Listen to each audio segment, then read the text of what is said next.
자, 우리가 패러독스라는 말이 있습니다. 여러분 들어보셨습니까? 자, 패러독스. 자, 파라독스, 패러독스라는데 헬라에서 나온 그런 단어입니다. 페르하고 독스하고 합쳐진 말이거든요.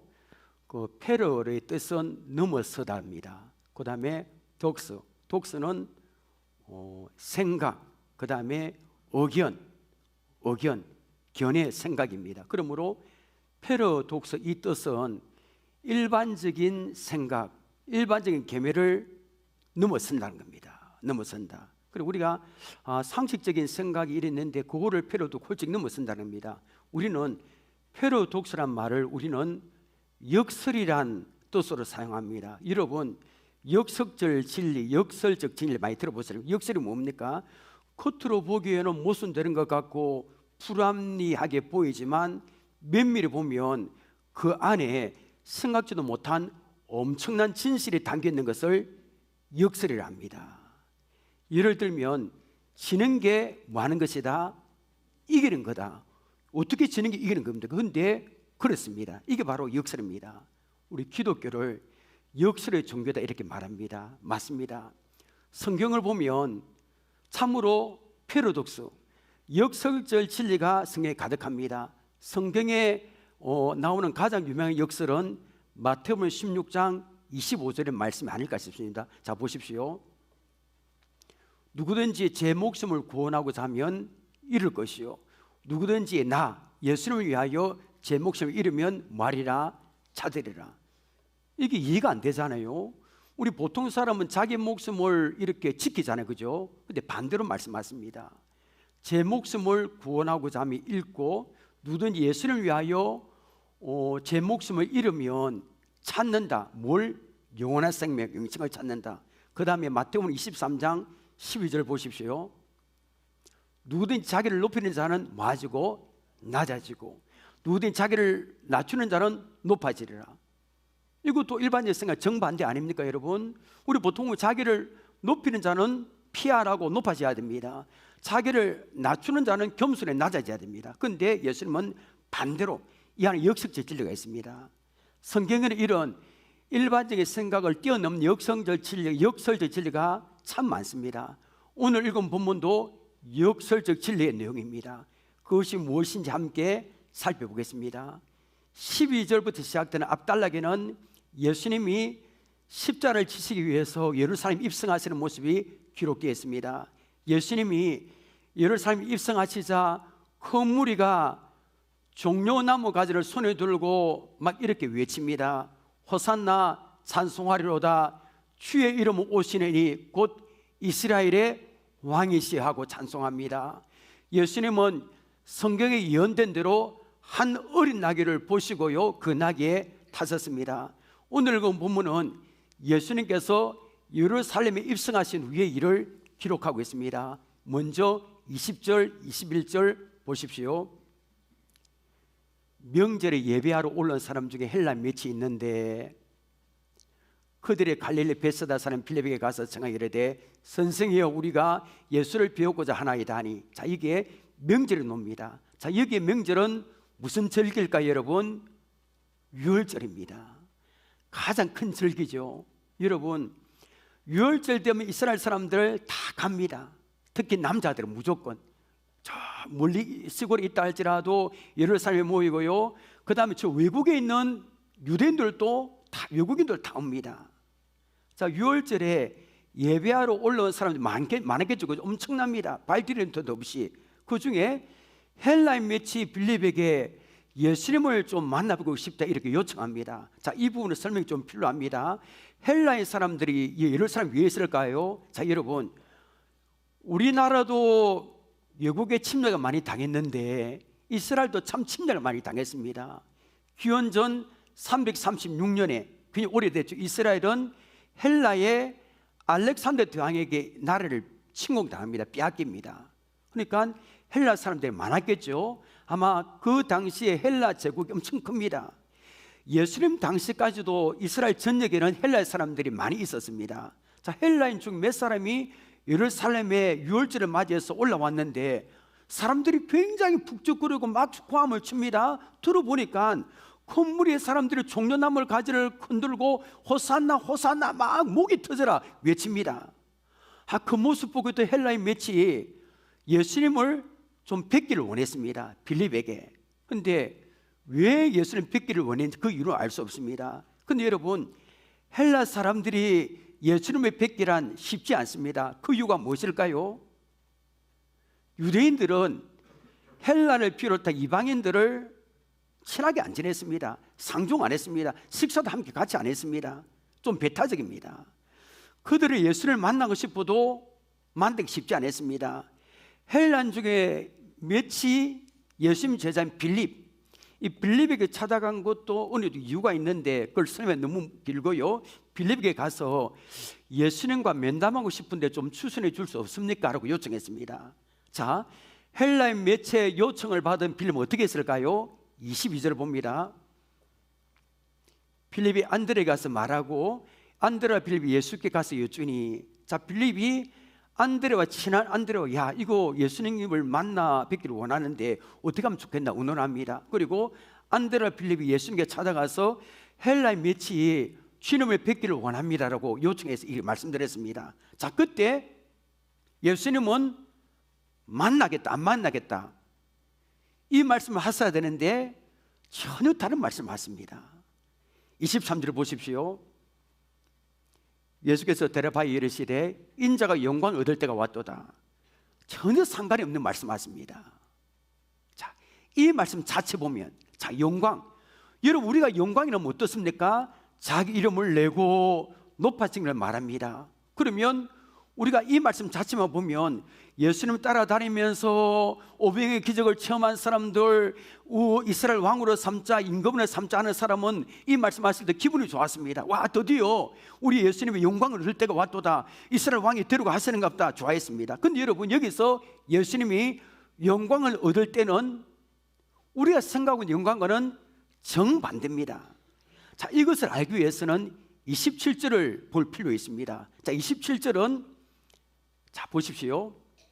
자, 이 말씀은 예수님의 기도를 시작하시는 말씀입니다. 자, 다른 복음서에 보니까 예수님이 고통스러워하시는 모습을 굉장히 자세히 기록되어 있습니다. 근데 사도 요한은 예수님의 고통스러워하는 장면을 이렇게 짧게 기록해 놓았습니다. 자, 볼까요? 지금 내 마음이 괴로우니 무슨 말을 하리요? 아버지여, 나를 구원하여, 그 다음 뭐가 놉니까? 단어가 이때를 면하게 하여 주옵소서. 그러나 내가 이를 위하여 이때에 왔나이다. 자, 여기서 말씀하는 이때가 중요합니다. 자, 이때는 23절에 영광을 얻을 때와 같습니다. 그럼 여러분, 여기서 말하는 이때는 어느 때일까요? 여러분, 대답할 수 있겠습니까? 여러분, 예수님이 수차 조롱을 당하시고 십자가에 죽으시는 때를 말합니다. 죽으시는 때를 영광이라고 표현하셨습니다. 자, 이러한 사실은 24절로 그대로 나타납니다. 24절 너무나 중요한 말씀 아닙니까, 여러분? 우리 함께 읽겠습니다. 24절 시작. 내가 진실로 진실로 너에게 이르노니 하늘이 미리 땅에 떨어져 죽지 않으면 하늘 그대로 있고 죽으면 많은 열매를 맺느니라. 자, 예수님은 하늘의 미랄이 어떻게 열매 맺는지 말씀하십니다. 저는 어릴 때 살던 동네에 지금 선하거든요. 몇십 년 전에. 그때는 밀이 없었고 뭐가 많았을까요, 여러분? 보리가 참 많았습니다. 그래서 보리를 밟는 기억도 참 많이 납니다. 이 밭에 가서 밟아야 된다 하더라고요. 왜 밟아야 되는지 몰랐습니다. 근데 밟으라니까 밟았습니다. 늦가을이 되면 밭에 보리 종자를 뿌립니다. 우리 씨앗들은 흙 속에 떨어지겠죠, 그죠? 추운 겨울이 되기 전에 파릇파릇 돋아나기 시작합니다. 그 작은 잎새들은 작고 가냘픈 모습으로 한겨울을 난 다음에 봄길이 시작되는 6월 말경부터 왕성하게 자랍니다. 가끔 호기심을 못 이겨 이렇게 뽑거든요. 45cm 뽑으면 어떻게 됩니까? 쑥 달려 떨어옵니다. 뿌리채 달려 떨어옵니다. 그 보면 뿌리에는 종자를 뿌려주던 보리 껍질이 엉겨 붙어 있어요. 만지니까 어떻게 됩니까? 텅 비어 있습니다. 왜 비었습니까? 새로운 새싹을 내는 자양분은 자기가 죽은 겁니다. 자기가 죽으면 자양분은 다 이렇게 다 소진되고 그 알맹이가 새싹을 이렇게 낸 겁니다. 이렇게 자기가 썩어 삭을 키운 한 알의 씨앗은 4, 5리 되면 어떻습니까? 밭에 누런 보리 이삭들로 풍성히 맺게 됩니다. 얼마나 멋집니까? 놀랍습니까? 땅에 떨어져 죽은 한 알의 보리알 때문에 그런 풍성한 열매를 맺을 수 있습니다. 예수님은 당시에 이스라엘에서는 보리보다 밀이 거의 대부분이거든요. 그 이스라엘 백성은 알기 쉽도록 밀을 많이 재배합니다. 밀에 대해서 말씀하십니다. 땅에 떨어져 죽은 한 알의 밀알이 얼마나 많은 밀이 열매 맺을까요? 여러분 아십니까? 자, 밀 포기를 뽑아서 조사해 봤더니 한 알이 밀알이 심겨집니다. 근데 밀알이 한 개 심겨지면 이삭이 2개에서 5개 열립니다. 이삭이. 그리고 농작물 재배 관련 서적을 보니까 하나 이삭에서 40개 알고 열립니다. 그러니까 밀 한 알이 최소한 80개에서 200개의 열매를 맺습니다.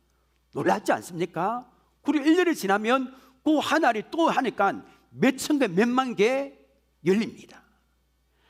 한 알이 미리 보여주는 무한한 가능성입니다. 예수님은 누구나 알아둘 수 있는 성는 밀알의 비유를 가지고 말씀하십니다. 자, 여러분, 여기서 한 알의 밀은 누구십니까? 예수님이십니다. 예수님 자신이 죽으면 많은 열매를 맺는데 있습니다. 그 열매가 무엇입니까? 나입니다. 우리입니다. 예수님 십자가 죽음으로 인하여 수많은 지옥 갈 사람들이 구원의 열매를 맺게 됩니다. 꼭 예수님이 죽으셔야 됩니까? 네, 죽으셔야 됩니다. 이게 역설적 진리 아닙니까, 여러분? 예수님은 하나님은 그 자기 하나밖에 없는 독생자 죽으셔야 되는 그 방법을 통해서 수많은 사람을 구원하셨습니다. 구원의 열매가 사람들에게 맺히기 위해서는 하나님 아들의 예수님이 죽는 길밖에 없습니다. 예수님은 멸망에 가는 사람들에게 구원의 열매가 맺히도록 십자가에 죽으셔야 하는 하늘의 미랄이 되었습니다. 여기서 바로 처음에 이야기했던 패러독스, 이 역설의 진리입니다. 자, 32절 봅니다. 계속 이게 연결이 됩니다. 32절, 내가 땅에서 들리면 모든 사람을 내게로 이끌겠노라 하시니. 자, 땅에서 들린다는 것은 무슨 뜻일까요, 여러분? 예수님께 십자가에서 죽으시는 것을 말합니다. 예수님의 죽음을 통하여 모든 사람을 내게로 이끌겠노라. 여기서 모든 사람은 모든 인류를 말할까요, 안 할까요? 모든 인류를 말하지 않습니다. 하나님께서 택한 모든 사람을 말합니다. 영생을 주시러 작정된 모든 사람을 말합니다. 여기 우리도 포함되어 있는 줄 믿으시기를 바랍니다. 예수님이 이렇게 말씀하셨던 겁니다. 나는 많은 열매를 맺기 위해서 땅에 떨어진 한 알의 밀알이 되어 섰기를 원하노라. 내가 십자가에 죽노라. 내가 죽어야만 택한 백성이 구원을 얻게 될 것이다. 구름대와 같이 사람들이 하나님 나라에 들어가는 영광을 보게 될 것이다. 만일 내가 십자가를 무소해서 두루해서 죽지 않는다면 한 사람도 구원을 얻지 못할 거다. 맞습니다. 예수님이 밀알이 되어 십자가에 죽지 않는다면 오늘 우리의 구원은 없습니다. 예수님은 이 말씀대로 행동에 옮겼었습니다. 그리고 제자된 우리에게도 자기의 구원을 따르라 하셨습니다. 내가 많은 열매를 맺기 위해서 십자가에 죽었었던 것처럼 너희도 많은 열매를 맺기 위해서 하늘에 섞는 밀알이 되어야 된다 했습니다. 하늘의 밀이 땅에 떨어져 죽는 것처럼 죽어야만 우리의 열매를 맺을 수 있습니다. 자, 여러분, 우리나라에 예수님을 전하러 왔다가 순교한 개신교 최초의 선교사는 누군지 아십니까, 여러분? 이것은 상식적으로 알고 있으면 좋을 것 같습니다. 바로 이분입니다. 사진을 보여주십시오. 토마스 선교사. 우리나라에 처음으로 들어온 선교사님하고 들어왔다가 순교한 선교사님 다르겠죠, 그죠? 이분의 이야기를 좀 할게요. 자, 사진이 됐습니다. 토마스 선교사님은 영국에서 태어났었습니다. 영국. 1863년도 아주 오래전이죠, 그죠? 너무나 추운 12월 달입니다. 옛날에 얼마나 추웠습니까? 토마스 선교사님이 우리나라에 들어와 복음을 전하기 위해서 바로 오지 않고 중국 상해에 왔습니다. 그때 누가 같이 왔냐면 결혼한 지 얼마 되지 않는 아내가 있었는데 아내 이름이 캐롤라인입니다. 상해에 도착했습니다. 그런데 불행하게도 아내 캐롤라인은 낯선 타향에서 죽고 말았습니다. 그때 토마스 선교사님은 결혼한 지 얼마 되지 않았고 나이가 23살입니다. 이국 땅에서 참 힘들었겠죠, 여러분. 그 당시 우리나라는 어떠냐면 천주교가 100년 우리나라 개신교보다 빨리 들어왔거든요, 천주교가. 그때 우리나라에 살짝 몰래 들어온 프랑스 신부가 12명 있었는데 9명이 발각돼서 체형을 당했습니다. 그리고 천주교 신도 8,000명이 잡혀서 체형을 당합니다. 작두에 망하고. 여러분 무슨 밖에 신료밖에 많죠, 그죠? 옛날에 천주교가 그 참 믿음이 강했습니다. 제사도 안 지냈고 죽으면 발각되는데 수많은 천주교 신자들이 죽었습니다. 그 열매가 돼야 될 겁니다. 그래서 예수 믿는 사람이나 예수 이야기하면 다 잡혀서 처형당합니다. 그런데 여러분 23살의 토마스 선교사는 사랑하는 아내를 잃어버린 그 슬픔 가운데서도 죽음을 두려워하지 않고 우리나라에 들어옵니다. 배를 타고 그 배 이름이 제너럴 서머너입니다. 상선인데 상선은 중무장했습니다. 총을 갖고 있고 대포도 있었을 겁니다. 자, 우리나라에 들어왔는데 우리나라가 참 반대했습니다. 들어오지 마라. 그때 우리나라는 세국 정책 썼잖아요, 그죠? 들어오지 마라 했는데 미국 상선은 막 우리나라 반대에도 불구하고 평양 대동강을 이 대동강 들어온 게 참 잘못입니다. 뭐 대동강을 올라오다가 비참한 추월을 맞이했습니다. 사진 2분을 보여주시기 바랍니다. 이게 그 모습을 상상해 그린 거였는데, 자, 어떻게 했냐면 우리나라 병사들과 백성들이 총을 입고 이게 안 되거든요. 어떻게 했냐면 작은 배들을 이렇게 연결했습니다. 그리고 작은 배들 위에 솔가지 압니까, 여러분? 솔나무를 가득 이렇게 산 위에 기름을 뿌렸습니다. 그 솔가지에. 그럼 붙이면 기름이 솔가지에 활 붙겠죠, 그죠? 그 작은 배들을 어디로 띄워보내냐면 제너럴 서머너 위에 띄워보내는 겁니다. 여기 보니까 제너럴 서머너 위에 딱 붙자마자 풀이 붙겠죠, 그죠? 아무리 중무장하면 합니까? 배리 홀홀 배가 탑니다. 그러니까 배 안에 있는 선교사님과 사람들이 어떻게 합니까? 살라고 물에 뛰쳐놉니다. 물에서 나오는 사람마다 다 죽는 겁니다.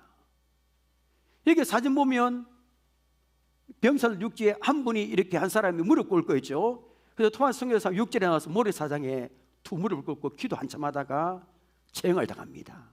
사진 됐습니다.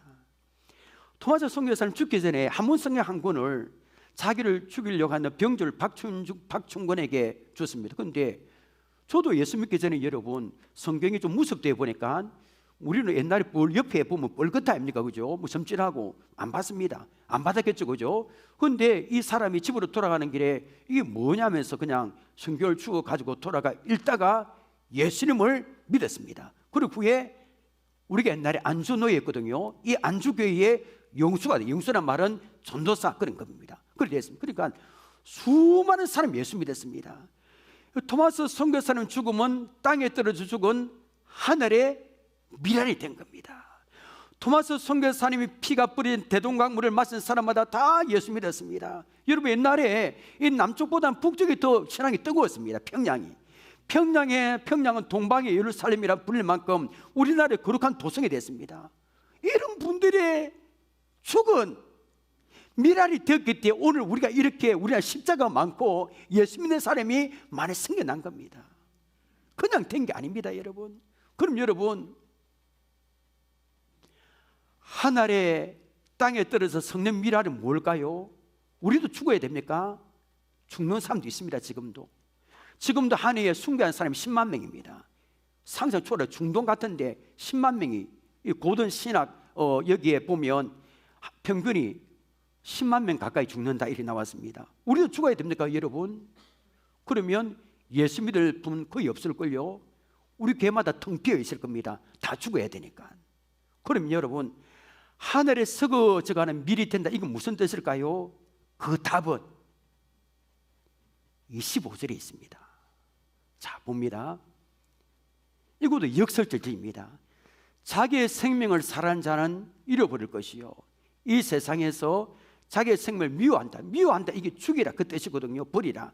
자기의 생명을 미워하는 자는 영생하도록 보존하리라. 자, 자기의 생명을 미워하란 말이 있습니다.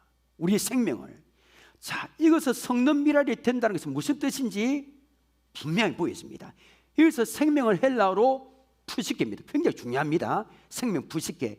이 푸시케는 목숨이라는 일반적인 뜻이 있는 목숨 위에도 의지, 자신의 꿈을 성취를 위한 소망, 이런 등의 뜻이 있습니다. 그러므로 자기 생명을 미워하라, 이 말씀은 하나님과 반대되는 우리의 자나 의지를 어떻게 하라? 부인하라, 죽이라, 버리라, 이런 뜻입니다. 내 안에 있는 욕심, 주님의 기뻐하지 그 모습, 그 모든 것을 다 버리라, 죽이라 뜻입니다. 마가복음 8장 34절에서는 이것을 자기를 부인하라 이렇게 말씀했습니다. 여러분, 우리 예수님은 그랬잖아요. 예수님은 하나님의 뜻에 철저히 복종하셨습니다. 자기 자신의 뜻을 다 이렇게 버리고요. 겟세마네 동산에서 기도하실 때 아버지여, 이 잔은 십자가 죽음을 말하잖아요. 이 잔을 내게서 옮기시옵소서. 십자가에서 죽지 않으면 안 됩니까? 그러나 내 원대로 마옵시고 아버지 원대로 되기를 원하나이다 하고 죽으셨습니다. 이거 바로 미랄이 되는 겁니다. 예수님은 내가 많은 열매를 맺기 위해서 십자가에 죽은 것처럼 너희도 많은 열매를 맺기 위해서 하늘의 성령 미랄이 되라, 이렇게 말씀하십니다. 나의 뜻, 나의 고집, 나의 옛사람, 그 무엇이든지 주님의 뜻에 반대되는 것은 다 이렇게 버리고 미워하고 죽이란 그 뜻입니다. 여기서 땅에 떨어져 썩는 미랄입니다. 갈라디아서 5장 24절 보십시오. 함께 읽겠습니다. 시작. 그리스도 예수의 사람들은 육체와 함께 그 종력과 탐심을 십자가에 못 박았느니라. 여러분, 못 박았습니까? 박았습니까 여러분? 이게 우리 읽지만 이게 잘 안 됩니다. 이게 미랄이 되는 거 아닙니까? 예수 믿는 사람은 그 육체와 함께 그 정과 욕심을 십자가에 못 박아야 됐습니다. 옛사람과 세상에 속한 모든 욕심을 십자가에 못 박아 죽여야 한다는 겁니다. 그게 미랄이 되는 겁니다. 그런데 여러분, 내가 죽는다는 것이 얼마나 어려운지 모르요. 죽는다, 자아를 버린다, 포기한다, 성질을 죽는다, 이게 잘 안 됩니다. 어떤 사람들은 교회를 하다가 상처받았다고 말합니다. 다 이해합니다. 뭐 한다, 상처받았다, 이 말을 가만히 생각해 보았습니다. 상처를 받았다는 것은 내가 안 죽었다는 뜻입니다. 죽으면 여러분, 공동묘지 우리 가봅시다. 공동묘지 가서 누구를 1시간 동안 묻혀내서 누구야 욕을 1시간 해보십시오. 뭐라고 하면서 일 납니까 여러분? 온데 마이크를 두고 욕을 해보십시오. 공동묘지 가서 야 누구야 하고 동네에서 이름 다 불러가면 가만히 있습니다. 가만히 하든지 말든지. 왜냐하면 죽었기 때문입니다. 어떤 사람은 아무것도 안 한 일에서 상처받습니다. 자기와 인사를 하지 않는 것을 보고 상처받고, 교회에서 뭐 한다고 상처받고, 뭐 한다고 얼마나 것도 가지고도 상처받고, 다 상처받습니다.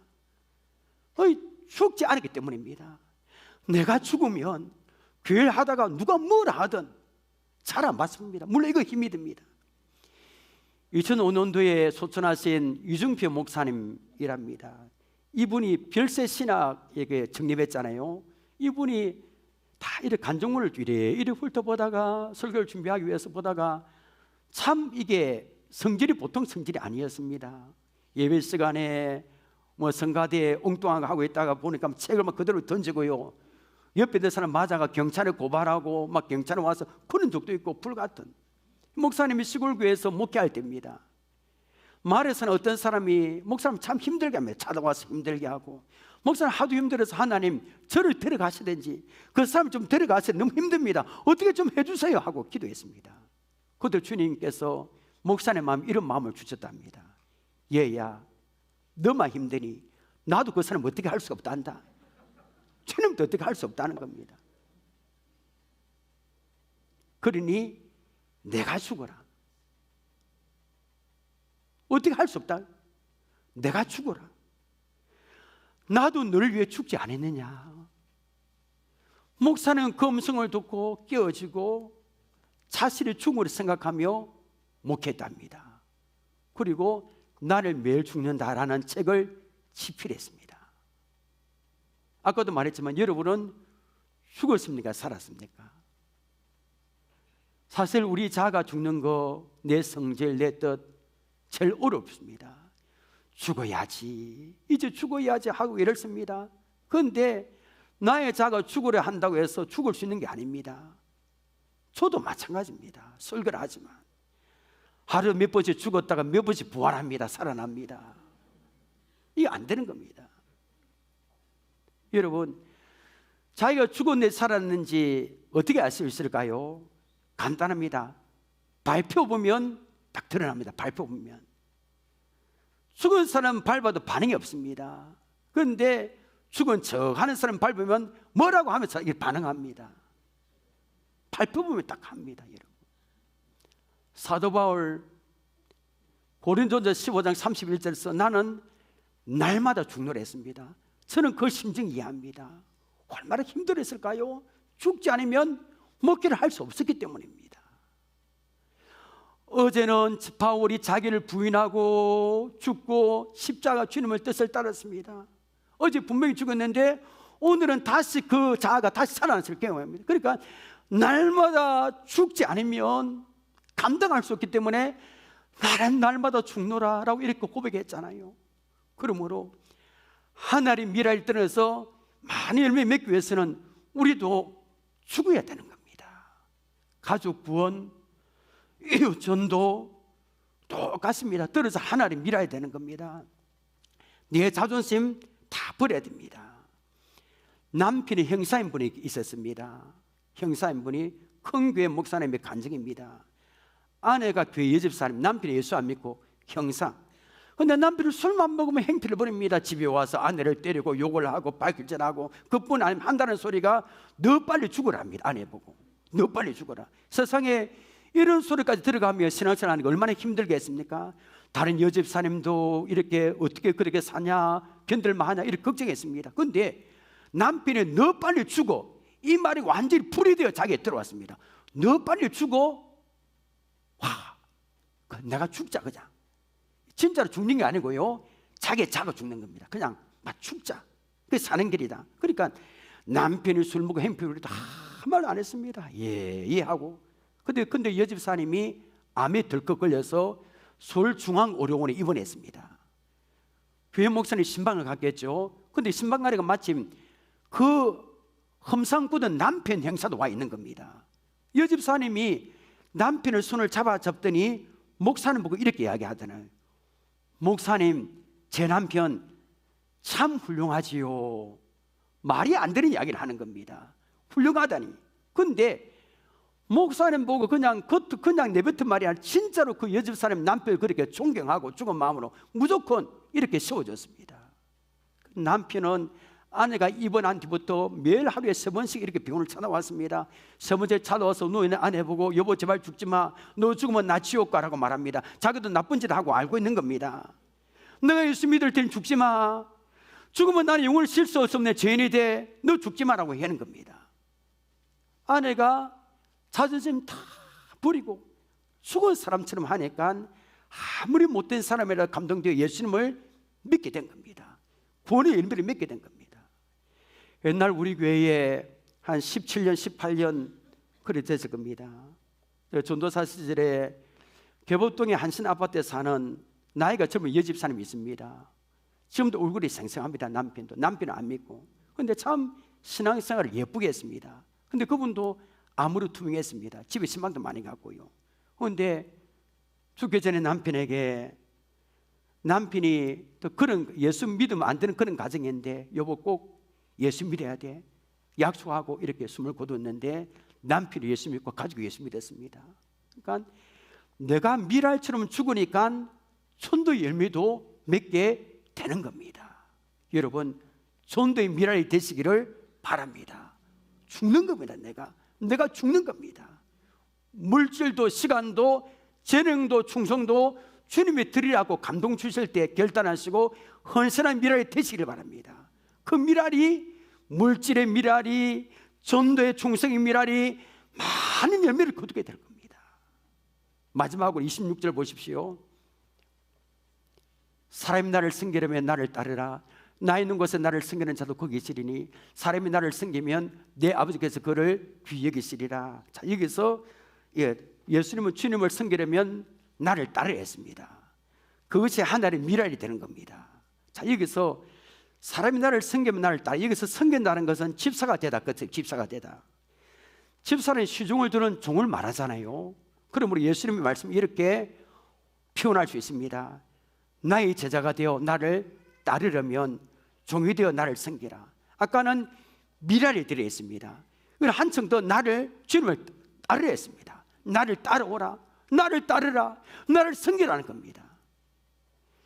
프랑스의 스트라스부르에 어느 교회가 있었는데 2차 세계대전 때 독일군은 폭격으로 교회가 크게 부서졌습니다. 그런데 이상하게도 교회 안에 있는 예수님의 조각상이 있는데 그 조각상은 두 손만 떨어진 채 깨끗하게 보존이 된 겁니다.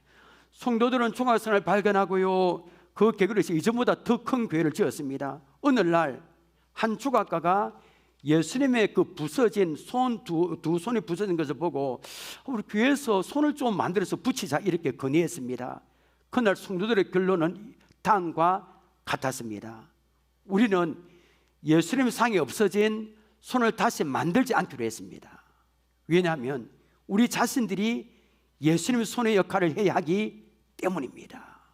성도들은 예수님 향한 뜨거운 헌신과 섬기는 마음으로 주님의 손이 되기를 기꺼이 결단했습니다. 얼마나 아름다운 섬김의 결단일까요? 이것이 미랄이 되는 신앙입니다. 내가 섬기고 내가 따라가야 된다. 이런 주님을 섬기는 마음으로 주님은 나를 따라오라 했습니다. 찬송가 324장 제목은 예수 나를 오라 하나입니다. 저는 여러분 이 가사에 담겨있는 심각한 뜻을 모르고 그냥 불렀습니다. 예배마다 그냥 불렀고 어느 날 이 가사의 뜻을 알고 나면 이 찬송가 비장한 각오로 부를 수밖에 없는 찬송가 있습니다. 1절 한번 볼까요? 예수 나를 오라네, 예수 나를 오라네, 어디든지 주를 따라 주와 같이 가. 옆으로 어디든지 주를 따라갑니다. 여러분 어디든지 주를 따라갈 수 있습니까? 말 못합니다. 저도 죽음의 현장에 따라갈 수 있습니까? 따라간다는 찬송입니다. 그 다음 2절은 더 이렇게 비장합니다. 우리 볼까요? 겟세마네 동산까지 주와 함께 가려 하네, 피땀 흘린 동산까지 주와 함께 가려. 피땀 흘린 그 동산까지 간다는 겁니다. 자, 여러분 우리가 이런 마음으로 주님을 따라가면 놀라운 두 가지 보상을 해주셨습니다. 약속 26절 보십시오. 엄청난 약속입니다. 사람이 나를 섬기려면 나를 따르라. 그 다음부터 뭡니까? 나 있는 곳에 나를 섬기는 자도 거기 있으리니, 주님의 계신 곳에 함께 있게 해주겠다는 겁니다. 그 다음 마지막 부분 볼까요? 나를 섬기면 내 아버지께서 그를 뭐하게 여기시리라? 귀히 여기시리라. 하늘에서 귀하게 여겨주신다는 겁니다. 이게 얼마나 복된 약속입니까? 여러분 어떤 상황에도 그 주님을 섬기고 따르시기를 원합니다. 말씀 맺겠습니다. 오늘의 사순절 5째 줄입니다. 땅에 떨어져 죽은 성는 미랄에 관해서 배웠습니다. 예수님이 많은 열매를 맺기 위해서 십자가에 죽었을 것처럼 우리도 하늘의 성는 미랄이 되십시다. 하늘의 성령 미랄이 되기 위해서는 내가 죽어야 됩니다. 나의 욕심, 나의 고집, 그 무엇이든지 주님의 뜻에 반대되는 것은 다 죽어야 되는 겁니다. 내가 죽을 때 많은 열매를 맺게 됩니다. 나의 물질, 재능, 시간 충성도, 주님의 드리라 할 때 감동 주실 때 결단을 쓰고 헌신하는 미랄이 되십시다. 그리고 주님을 섬기고 따라가십시다. 어떤 상황에도 주님을 섬기고 따라가는 성도들이 되시기를 바랍니다. 우리의 찬양 부르겠습니다.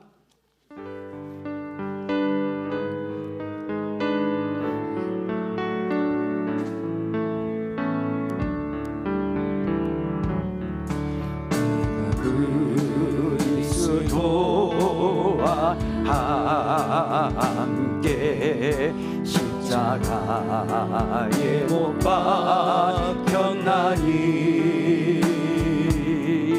그런즉 이제 내가 산 것 아니요 오직 내 안에 예수께서 사신 것이라. 이제 내가 육체 가운데 사는 것은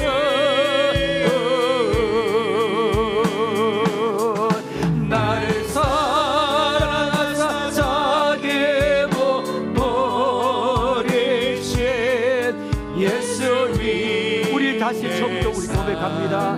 내가 그리스도와 함께, 내가 그리스도와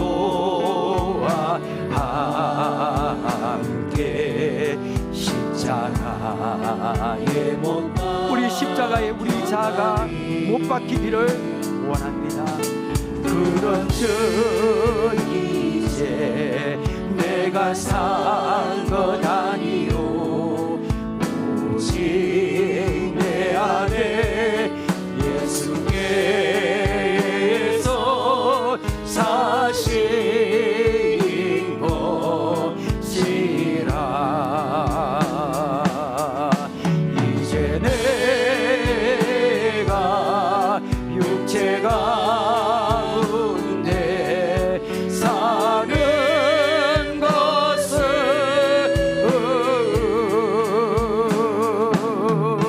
나를 사랑하사 자기 못 버리신 예수님. 이제 내가 육체 가운데 사는 것은, 이제 내가 육체 가운데 사는 것은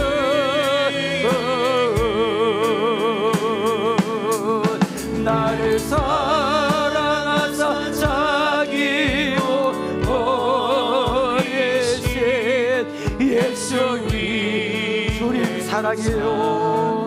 주님 사랑해요. 주님 사랑해요.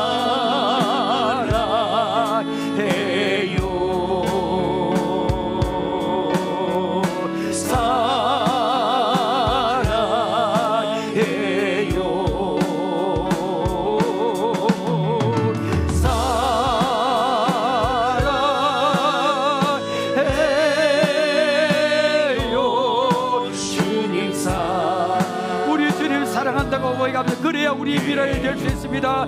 주님 사랑해요. 주님 사랑해요.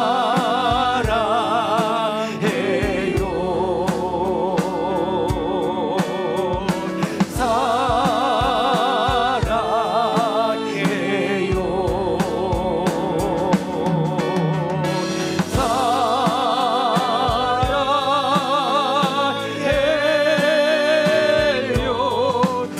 마지막으로 다시 한번 고백합니다. 주님 사랑해요. 주님 사랑해요.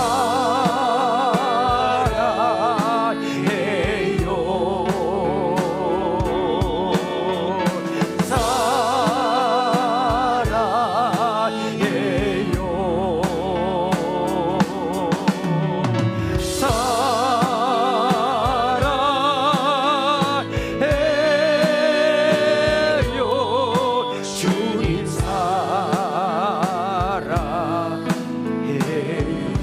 우리 기도 제목 보십시다. 첫째, 예수님처럼 땅에 떨어져 썩는 밀알같이 내가 희생함으로 많은 열매를 맺게 하옵소서. 물질과 시간, 재능과 충성을 주님이 드리라고 하실 때 결단하고 헌신하는 밀알이 되기를 원합니다. 두 번째, 땅에 떨어져 썩는 밀알이 되고 희생함으로 가족과 이웃의 전도 대상자들의 전도의 열매를 맺게 하옵소서.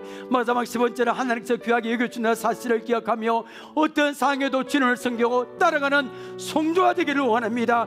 이 세 가지 기도 제목 가지고 주여 외치고 우리 결단 기도하겠습니다.